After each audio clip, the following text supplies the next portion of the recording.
এই যে দেখো কিছু বালতি করে কিছু মাছ নিয়ে যাইতেছি। আগের ভিডিওতে তোমাদের পোস্ট করে দেখাইছি যে মাছগুলি ধরা কিভাবে ধরলাম। মাছ ধরা কিন্তু অত সোজা না, ভীষণ কষ্ট। এটাও এই যে মাছ যে আমরা ট্যাঙ্ক আছে এটাও কাজ করা অনেক কষ্ট, অনেক টাইমের দরকার। তো যাই হোক, কষ্ট ছাড়া তো কোনো কিছুই নাই। এখন কিছু মাছ ধরছি, তোমাদেরকে দেখাইতেছি। এই যে সব ভিডিওতে আমি শেয়ার করি, কিন্তু তোমরা কেউ আমাদেরকে কমেন্ট করো না যে কীরকম লাগবে বা আর কি দেখামো তোমাদেরকে। মাছের কিন্তু অনেক কিছু আছে, তো অনেক কিছুই দেখাই না, আমি টাইম পাই না।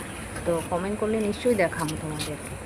আর কিছু দেখাইতেছি তোমাদেরকে, সবটা দেখাইতে পারি না। আর এই যে দেখো আমাদের ট্যাঙ্কটা আগে নষ্ট হয়ে গেছিলো, এটাও দেখাইছি, কারণ ট্যাঙ্কটা ফাইটটা গেছিলো বা পাখাটা। তো এখন ট্যাঙ্কটা আবার তেরপাল দিয়ে বানানো হয়েছে। আর এখন এই যে 2টা জাপানি মাছ ধরা হইলো, দেখাইতেছি তোমাদেরকে। আমরা খাওয়া দাওয়া হয়, সব খাওয়া এইভাবে দিই না, কিছু কিছু এখানে দেওয়া, কিছু কিছু অন্যভাবে দেওয়া হয়। আর পুরোভাবে দেখাইতে পারতেছি না, কেন কাদামাটি একদম শরীর ভর্তি।